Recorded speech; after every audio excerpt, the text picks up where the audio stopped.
Thank you so much, Francis, and thank you to 11 for inviting me here. Yes, my name is Reverend Mary. I'm a pastor here at St. Michael, South Sudanese Episcopal Church in Auburn. Yeah, that's a very nice question. About my calling, I came to United States in 2002.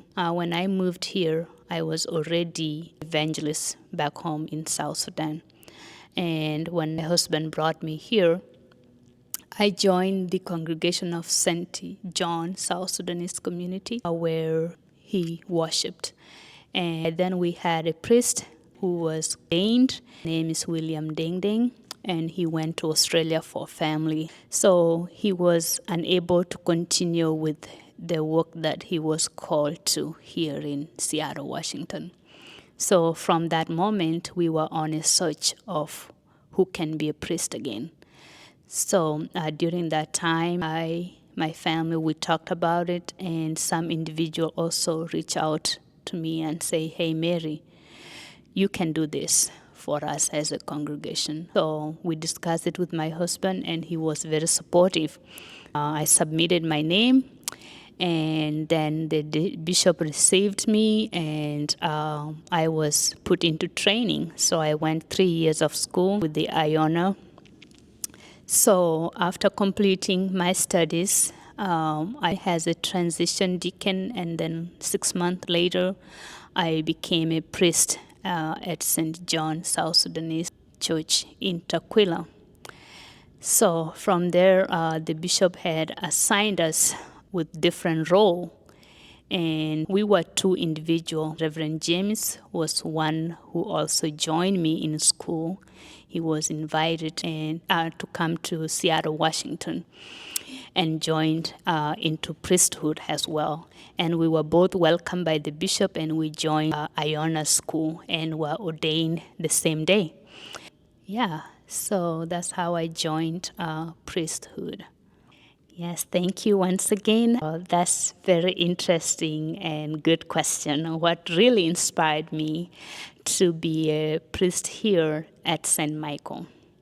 Like I say, when I was ordained, neither did I know there will be one day St. Michael. But with God's plans, they're huge and more above us. So the bishop gave us assignment. I was ordained and placed at St. John, South Sudanese. So do Reverend James. And from there, things has been so hard on my side. I feel not accepted at all.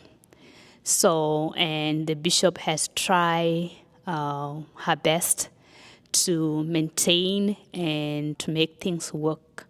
I was assigned into children ministry, and my fellow clergy was the senior pastor. And we both agreed to work together, but it seems things went southwards. We didn't cooperate. So my position that I was assigned to was given to other individual by the pastor in church. And each day arise cases after case after case. And I look at it and was working hard to obey the canonical and to stay in the route that the bishop has asked. But things didn't go well. Asking myself, is it the gender? Is it, what is it really that people are acting the way they are? So afterward, the bishop decided that this is not the way, and we cannot put somebody in the box. We are all called to work, and if one person is not willing to work with the other, then there's no need of torturing them.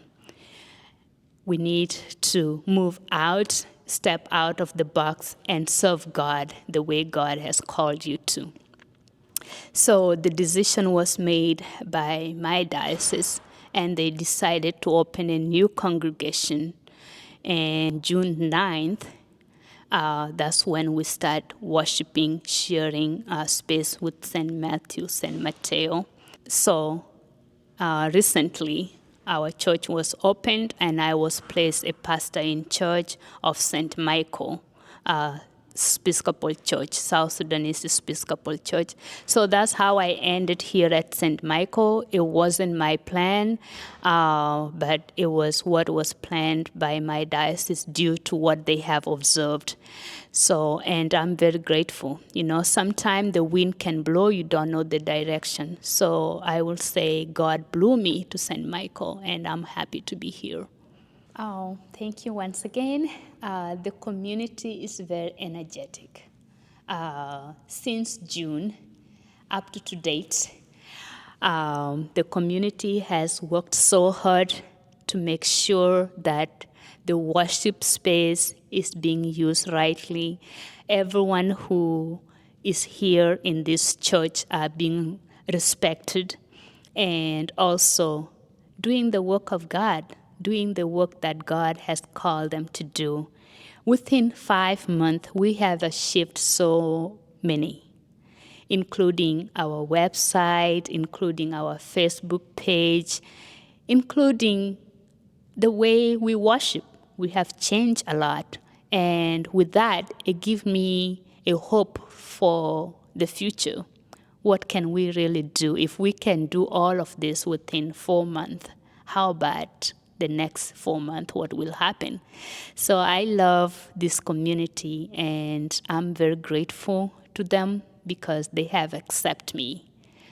They have accepted me, what is within me, but not seeing me, hey, we are being led by a woman. So, like I illustrated in the first question, the reason we moved here, it came from the bishop. The orders came from the diocese. It wasn't individual's decision. So, and when the bishop decided, hey, with what is going on, and we cannot move forward because there's no that cooperation between the two pastors. That's me and the other pastor who is in St. John. So the bishop made a decision and say, we are going to open a new congregation. And this congregation will be led by you, and then Pastor James will stay at St. John. So with that decision being made, we came to St. Matthew, St. Mateo, and they host us, and we are very grateful to them. So there was a lot of things behind the decisions. So, and I think the bishop made the right decision. That was the very best choice. It was a happy moment mixed with emotions feeling. Seeing the people from our diocese, the Diocese of Olympia, joining us, the congregation of St. Michael. It was wonderful indeed. We got the support from the diocese, and we've got this support from the diocesan staff, from the clergies, from friends, from individual, and we were all filled with joy. And we, the congregation of St. Michael, we felt honored. We felt honored because the bishop has given a priority to come and celebrate the new ministry on St. Michael's Day. So this was very wonderful, and it gave us hope. We looked back and see, hey, there are people out there who love us, and we feel welcomed. And I thank the diocese for standing firm with the new congregation. And our hope is to join hands and do the good work that the Lord has called us to do. Well, like I say, we are 5 to 6 months old since we moved here. And our hope is to do the children ministry and empowering our women. So we have already started the children ministry. Every Saturday we have youth evening fellowship, And we are here. We have volunteers who do that every Saturday, and it will be a continuous work. And not only that, we are already reaching out, doing fellowship with other youth within our diocese, because we don't want our youth to be in that box, to remain here in this congregation. We want them also to be exposed with the outside world, with other churches. So that work has begun already for the children ministry.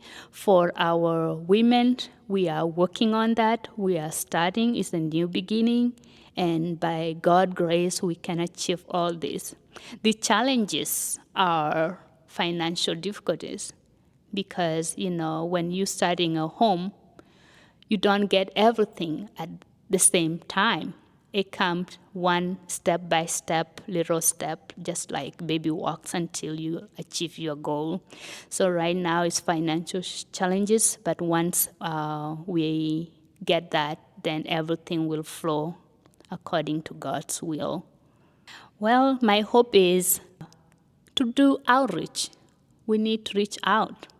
And, I was telling this example when you are checking, back home we have beans, and when you are sorting the good beans and then throwing the stones away or the sand and stuff like that.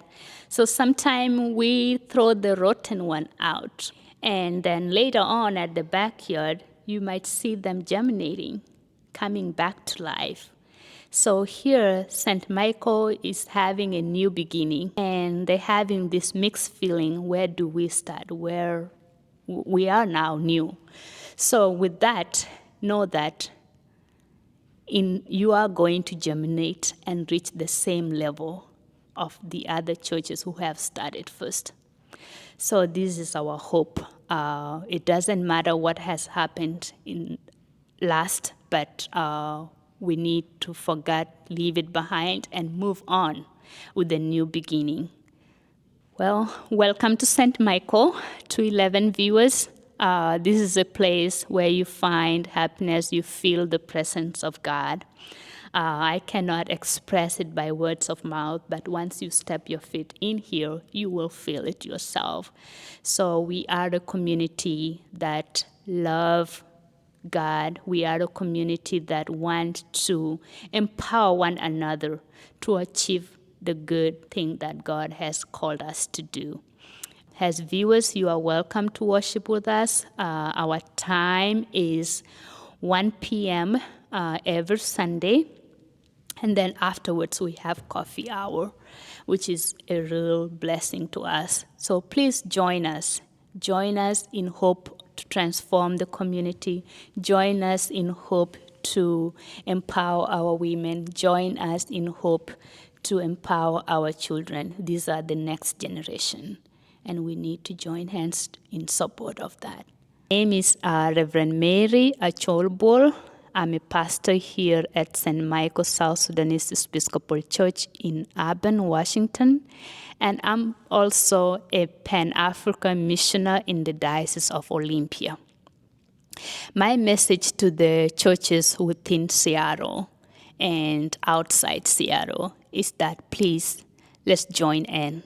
Let's join hands together, support our clergies who are serving us. Let's support our church and community. As we see around the South Sudanese community, we are not strong. It's not that we cannot do it, but we lack cooperation. So we look into individuals and say, because it's so and so doing it, I won't support. So please, I'm urging you to join hands. If your brother, your sister decide to serve a community, decide to start a business, please be in support of that. The church and the community are very much the same. The reason is the same very people who are in the church, who attend the church, that are the same community members later on. So if the church is powerful, if we have peace in the church, then we will have a peaceful community. If we have that respect among us in the church, then we will have a respectful community. So please, let's join hands, and I will start here at St. Michael Episcopal Church. We will be visiting churches here within Seattle. We need fellowship together. And I brought up as a missioner, I'll be visiting your churches. So please expect us, and then we will be expecting you as well. Let's share that communion. Let us have fellowship together. So thank you so much. May God bless you, and may God bless all of us. And